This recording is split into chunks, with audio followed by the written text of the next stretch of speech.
नमस्कार, स्वागत है आपका न्यूज़ 11 इंडिया में। आपके साथ मैं हूं राधा कुंदेरिया। कोविड की दूसरी लहर कितनी घातक और कितनी भयानक है, इसका पता लखनऊ, दिल्ली, गाजियाबाद और तमाम कई बड़े शहरों से शमशान घाटों से आ रही तस्वीरों से लगाया जा सकता है। मगर संक्रमण का दूसरा पहर ग्रामीण क्षेत्रों में जितनी तेजी से फैल रहा है, उतनी ही तेजी से छोटे शहरों में भी तस्वीरें बदलने लगी हैं।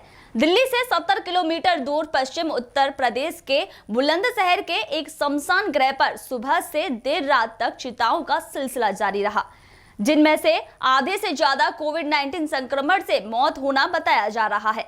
आलम यह है कि गाजियाबाद में शनिवार को खत्म हुए एक शख्स को दाह संस्कार के लिए लंबा इंतजार करना पड़ा, जिसके चलते गाजियाबाद में दाह संस्कार का स्थान न मिलने पर सबका बुलंदशहर में रविवार दोपहर अंतिम संस्कार करना पड़ा।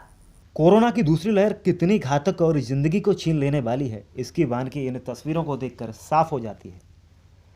अभी तक बड़े शहरों के शमशान गृहों में चिताओं की लंबी और बड़ी कतारें देखी जा रही थीं। अब छोटे शहरों में भी कोरोना से मौत के सिलसिले की तस्वीरें सामने आने लगी हैं। यह तस्वीर बुलंदशहर के स्वर्ग आश्रम शमशान गृह की है। एक साथ 9 चिताएं जल रही हैं और दोपहर 3 बजे तक 11 शव दाह संस्कार के लिए आ चुके हैं, जिनमें से 5 की कोविड-19 संक्रमण से मौत हुई है। हालात इतने भयावह हो चले हैं, इस एक शमशान गृह में 2 या 3 शवों का संस्कार किया जाता था, मगर बीते कुछ दिनों से दाह संस्कारों की संख्या इतनी बढ़ गई है कि अब दाह संस्कार खुले स्थान में भी कराया जा रहा है। शमशान गृहों की हालत यह है कि गाजियाबाद में शनिवार को बीशम मलिक की मौत हो गई, मगर बेटिंग में रविवार सुबह तक उन्हें गाजियाबाद में दाह संस्कार के लिए स्थान नहीं मिला। यहाँ तक कि गढ़मुक्तेश्वर में भी परिजनों ने पता कराया, मगर वहाँ भी वेटिंग लिस्ट लंबी थी। तो लिहाजा मृतक बीशम मलिक के रिश्तेदारों ने बुलंदशहर दाह संस्कार के लिए बुलंदशहर शमशान गृह कमेटी से सिफारिश की, तब जाकर मृतक का बुलंदशहर में दाह संस्कार रविवार दोपहर हो सका।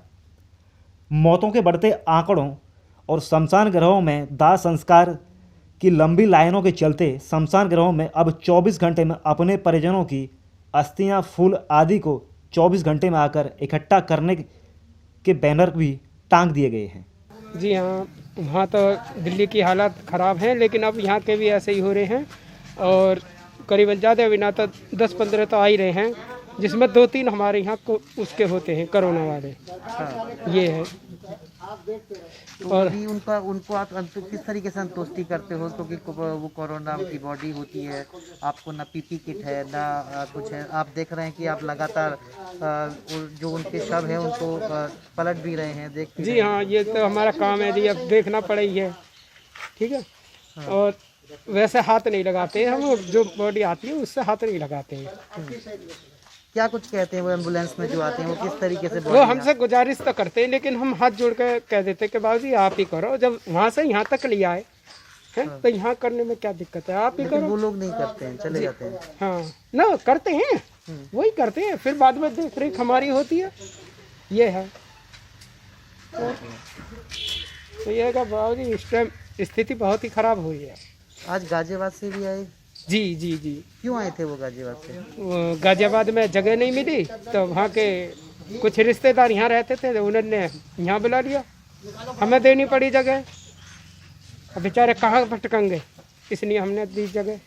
आज दोपहर 3 बजे तक ही शमशान घाट में 11 शव आ चुके हैं, जिनमें 5 शव कोविड के हैं और 6 शव नॉन कोविड के हैं। और पहले अमूमन देखा जाता था कि एक दिन में 3 अथवा 4 शव आते थे, और अब तो प्रतिदिन आप देख रहे हैं कि 20 का तो एवरेज कम से कम का है। पहले जितने शव एक माह में होते थे 45 से 50 के बीच, जितने शव अब 3 दिन के अंदर हो रहे हैं, उससे ज़्यादा हो रहे हैं बल्कि। और आज तो एक चीज़ और ज़्यादा देखने में ताज्जुब, बहुत आश्चर्य हुआ कि एक परिवार गाजियाबाद का संपर्क में आया हमारे, उनका फ़ोन आया कि जी हम कल शाम से हमारे पिताजी की मृत्यु हो चुकी है और उनको गाजियाबाद में 24 घंटे की वेटिंग चल रही है ब्रजघाट पे, तो वहाँ स्थान नहीं है। तब हमने उनको फिर बुलंदशहर बुलवा के आज उनका पिताजी का दाह संस्कार भी हुआ। तो स्थिति बड़ी भयावह है और दिन प्रतिदिन हम लोगों को भी परेशानी आ रही है। शव वेटिंग में चल रहे हैं, लेकिन फिर भी अभी तो काम चल रहा है। अस्थियाँ चुनने के लिए अमूमन जो है तीसरे दिन आते हैं लोग, लेकिन अब आपने बैनर लगा दिया है कि 24 घंटे के भीतर ही आप ले जाइए। ये ऐसा क्यों किया गया? उसमें हमने सभी से आग्रह किया है, क्योंकि आप देख रहे हैं हमारे पास में 9 स्थान है यहाँ पे, जो प्लेटफॉर्म है वो 9 है अधिकृत, किंतु जब प्रतिदिन यहाँ 18-20 शव आ रहे हैं और तो खुले में भी काफ़ी शवों का अंतिम संस्कार कराना पड़ रहा है। अब ऐसी स्थिति में अगर वो 24 घंटे के भीतर फूल नहीं चुनेंगे, हमने उनको लॉकर की व्यवस्था यहाँ उपलब्ध कराई है, जिससे वह शमशान गृह में रह रहे 70 साल के छोल बाबा ने ऐसी स्थिति पहले कभी नहीं देखी। छोल बाबा बताते हैं कि कभी अमूमन 2 या 3 शव दाह संस्कार के लिए आया जाया करते थे, वह भी प्रतिदिन नहीं, मगर अब हालात ज़्यादा खराब हैं। छोल बाबा बाबा आज जो है कितने अंतिम संस्कार शमशान घाट में हुए हैं? आज 4 5 6 7 हो गए। सात। हाँ। कोविड वाले कितने हैं, कोरोना वाले कितने हैं? कोरोना वाले 4 आए पूरे। अच्छा, कितने बजे तक? कोई पहले आ गया, नहीं, अब कितने बजे हैं? अब तक तो आए होंगे ना? अब तो बताना टाइम। 4 बजे। क्या स्थिति है अभी? स्थिति बहुत खराब चल रही है। अच्छा, सामान्य दिनों में कितने जो है आते थे शव? जब नहीं आते थे, अब ज़्यादा कितने आते थे? कितने सामान्य दिनों में कितने लगभग? मुश्किल से कभी आए कभी ना आए, ऐसा। और अब पिछले 3-4 अब दिनों तो से? होश ही नहीं पड़ रहा। अच्छा। स्थिति ज़्यादा खराब हो रही है। आज कहाँ से लोग आए? क्या स्थिति है अभी सब? स्थिति इतनी खराब है कि साडा वाले पे भी होश नहीं है, बंद पे भी जलाए जा रहे हैं, जिधर चले वही बेहोश हैं। किसी को गाजियाबाद पता से भी नहीं। कोई आया था क्या? हाँ, गाजियाबाद से आया। क्यों आए थे वो गाजियाबाद से आखिर? परेशानी में जगह नहीं मिली, यहाँ लाना पड़ा, जगह नहीं मिली। जैसे गाजियाबाद में जगह नहीं मिली? नहीं। यह तो छोटे शहरों में बिगड़ते हालातों के बाद शमशान गृह की तस्वीरें हैं।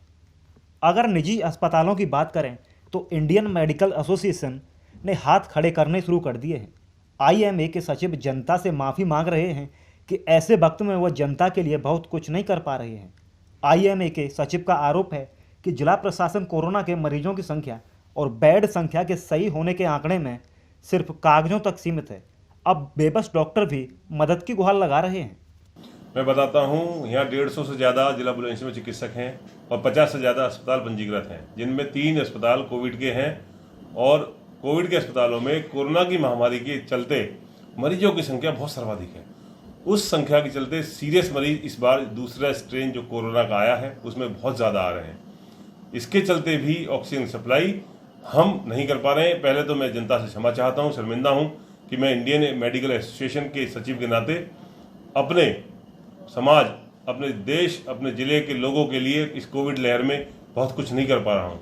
हमारी प्रशासन से एक ही डिमांड है, पिछले दो दिन से हम प्रशासन से ऑक्सीजन की डिमांड कर रहे हैं, लेकिन प्रशासन मूक दर्शक बना हुआ है। वो केवल कागजों में अपने बेड्स दिखा रहा है, कागजों में मरीजों को ठीक होता दिखा रहा है, लेकिन वो कहीं भी किसी तरह का सहयोग करने के आतुर नहीं दिख रहा है। मेरा आपके माध्यम से एक ही मेरा प्रार्थना है, निवेदन है कि हमारे ज़िले में हमारे अस्पतालों को जो इस समय ऑक्सीजन के बिना सूखे हैं, कहीं एक सिलेंडर है तो कहीं 0 सिलेंडर है तो कहीं 4 सिलेंडर हैं, उसके बाद भी हम लोग मरीजों का इलाज करने में, भर्ती करने में असक्षम हैं, तो कृपया हमारी मदद कीजिए, हम मदद की गुहार लगाते हैं। कोरोना का दूसरा स्ट्रेन कितना खतरनाक साबित हो रहा है और लोग दवाई, इंजेक्शन, ऑक्सीजन के साथ दाह संस्कार के लिए किस तरह बेबस नजर आ रहे हैं, इसकी वानगी अब छोटे शहरों में भी दिखाई देने लगी है। अब ज़रूरत है जल्द ही सिस्टम को दुरुस्त करने की, ताकि बिगड़ते हालातों पर जल्द काबू पाया जा सके। बुलंदशहर से करण अरोड़ा की रिपोर्ट के साथ मैं रबेन सिंह, न्यूज़ 11 इंडिया।